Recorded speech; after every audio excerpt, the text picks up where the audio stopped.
अस्सलाम वालेकुम guys, welcome back to my channel. अपनी पिछली वीडियोस में हम काफी इनिशियल और बेसिक डिटेल्स को कवर कर चुके हैं, तो आइए मूव करते हैं अगले टॉपिक की तरफ, जो कि है constructor and member initialiser list. अगर हम कंस्ट्रक्टर की बात करें तो कंस्ट्रक्टर एक ऐसा मेथड होता है जो खुद ब खुद कॉल हो जाता है जैसे ही हम ऑब्जेक्ट क्रिएट करते हैं। और अगर हम मेंबर इनिशियलाइजेशन लिस्ट की बात करें तो it's a kind of constructor जो कि डाटा मेंबर्स को इनिशियलाइज करने के लिए इस्तेमाल करते हैं। अब कंस्ट्रक्टर और मेंबर इनिशियलाइजेशन लिस्ट के दरमियान कुछ मिसकंसेप्शन है जो आज हम अपनी इस वीडियो में क्लियर करेंगे। अब जो मिसकंसेप्शन है उसमें कोडिंग के टाइम पे एक्सप्लेन करता हूं। आइए फर्दर मूव करते हैं आगे। अगर बात करें तो कंस्ट्रक्टर की टाइप्स आपको बताऊंगा मैं, जिसमें सबसे पहले डिफॉल्ट कंस्ट्रक्टर होता है, फिर पैरामीटराइज्ड कंस्ट्रक्टर होता है और फिर कॉपी कंस्ट्रक्टर आता है। डिफॉल्ट कंस्ट्रक्टर की अगर बात करूं तो ये बिल्कुल बेसिक कंस्ट्रक्टर होता है जिसमें सिर्फ क्लास का नेम और उसकी बॉडी आ जाती है। इसके अंदर कोई पैरामीटर नहीं होता। आपकी स्क्रीन पर इसका सिंटैक्स शेयर किया जा रहा है, आप देख सकते हैं। और अगर पैरामीटराइज्ड कंस्ट्रक्टर की बात करूं तो ये ऐसा कंस्ट्रक्टर होता है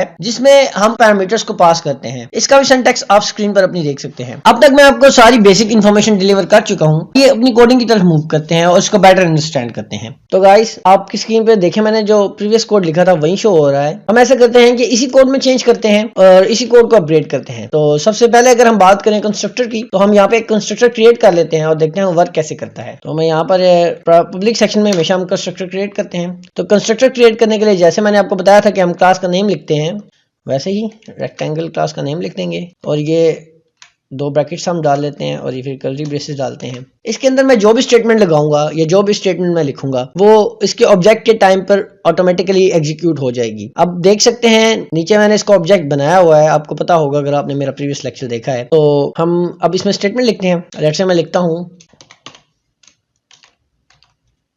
आई एम कंस्ट्रक्टर। तो जैसे मैंने आपको बताया था, अब मैंने जो स्टेटमेंट लिखी है ये ऑटोमेटिकली रन हो जाना चाहिए। अब मुझे इसको मेन में कॉल करने की कोई जरूरत नहीं है। तो आप देखेंगे मैं इसे रन करूंगा तो इसकी आउटपुट ऑटोमेटिकली आपकी स्क्रीन पर शो हो जाएगी। तो अब आप आउटपुट देख सकते हैं, ये देखें आई एम कंस्ट्रक्टर यहाँ पर शो हो रहा है। उसके नीचे दूसरी आउटपुट जो हमारी प्रीवियस लेक्चर की थी वो भी शो हो रही है। अब हम नेक्स्ट बात करते हैं पैरामीटराइज्ड कंस्ट्रक्टर की, जिसमें मैंने आपको बताया था कि हम पैरामीटर्स पास करके काम करते हैं। तो सबसे पहले हम इसी कोड को देखते हैं और इस कोड में जो मैंने गेट एरिया में वैल्यूज ली थी वो मैं अपने पैरामीटराइज्ड कंस्ट्रक्टर के थ्रू लेता हूं। तो आप देख सकते हैं मैं यहां से ये कट करके इसे अपने जो डिफॉल्ट कंस्ट्रक्टर को पैरामीटराइज्ड कंस्ट्रक्टर में कन्वर्ट कर लेता हूं और इनको भी मैं इसी कंस्ट्रक्टर में पेस्ट कर देता हूं। इसको मैं रिमूव कर देता हूं।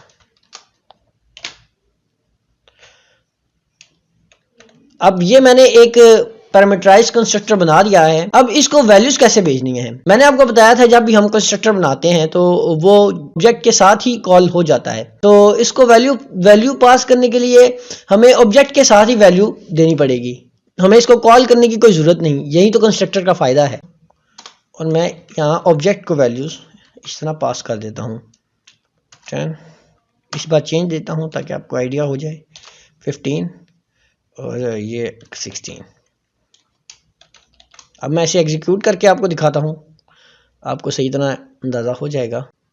ये देखें यहाँ पर वैल्यू प्रिंट होगी है 240, जो कि राइट है, यानी हमारा पैरामीटराइज्ड कंस्ट्रक्टर सही वर्क कर रहा है। अब ये जो पैरामीटराइज्ड कंस्ट्रक्टर मैंने बनाया है, आपने देखा इसके अंदर मैंने वैल्यू इनिशियलाइज की, लेकिन इसके इनिशियलाइजेशन में एक प्रॉब्लम है। प्रॉब्लम ये है कि जब हम इस कंस्ट्रक्टर के थ्रू वैल्यू इनिशियलाइज करते हैं तो वैल्यूज जो हैं वो ट्वाइस इनिशियलाइज होती हैं। अब ट्वाइस इनिशियलाइजेशन कैसे, जब हम कंस्ट्रक्टर की बॉडी के अंदर वेरिएबल को इनिशियलाइज करते हैं तो उससे पहले ये यहाँ पर गार्बेज वैल्यूज के साथ इनिशियलाइज हो चुके होते हैं, तो ये ट्वाइस इनिशियलाइज होते हैं। तो यहाँ एंट्री होती है मेंबर इनिशियलाइजेशन लिस्ट की, जो इस प्रॉब्लम को ओवरकम करती है। तो मेंबर इनिशियलाइजर लिस्ट बनाने का तरीका बहुत आसान है। हम अपने इसी पैरामीटराइज्ड कंस्ट्रक्टर को चेंज करके मेंबर इनिशियलाइजर लिस्ट बना सकते हैं। तो उसके लिए आपने क्या करना है, इन दोनों को यहाँ से रिमूव करना है और यहाँ पर आपने कॉलन डालना है और इसके बाद आपने अपने वेरिएबल्स लिखने हैं जो कि प्राइवेट में आपने बनाए थे, जैसे कि LENGTH लेंथ और फिर ब्रैकेट्स और बीच में वो वेरिएबल जो जिसमें आपने वैल्यूज पास करानी है, लाइक LEN, फिर कॉमा और दूसरा वेरिएबल WIDTH विड्थ, और फिर आपने वही छोटी ब्रैकेट्स और बीच में वो वेरिएबल जिसके थ्रू आपने वैल्यू पास करानी थी WID, और बस आपकी मेंबर इनिशियलाइजर लिस्ट तैयार है। तो इससे होता क्या है कि वैल्यूज ट्वाइस इनिशियलाइज नहीं होती, एक ही बार इनिशियलाइज हो जाती हैं, यानी इनमें गार्बेज वैल्यू नहीं जाती, इनमें डायरेक्ट वही वैल्यू जाती है जो हम मेन चेन को पास कराएंगे। इसी के साथ आज का हमारा लेक्चर कंप्लीट होता है। अब हम इसको एक बार रन करके भी आपको दिखा देते हैं कि आपको क्या आउटपुट शो होगी। देखिए वो वही 240 लिस्ट शो हो रही है, क्योंकि हमने मेन में जो अपने ऑब्जेक्ट को पास कराई थी उसी से उसने काम किया है, तो इसीलिए वही शो हो रही है, यानी ये प्रोग्राम हमारा रन हो रहा है। इसी के साथ आज का हमारा लेक्चर कंप्लीट होता है। वीडियो अगर कहीं पे भी हेल्पफुल लगी हो तो जरूर वीडियो को लाइक करिएगा, चैनल को सब्सक्राइब करिएगा, दोस्तों के साथ शेयर करिएगा। और ये वीडियो बहुत ज़्यादा इंपॉर्टेंट है, लाजमी से गौर से सुनिएगा और स्किप मत कीजिएगा। और अगर कोई क्वेश्चन हो तो आप हमें कमेंट सेक्शन में बता सकते। नेक्स्ट वाली वीडियो तक अल्लाह हाफिज़।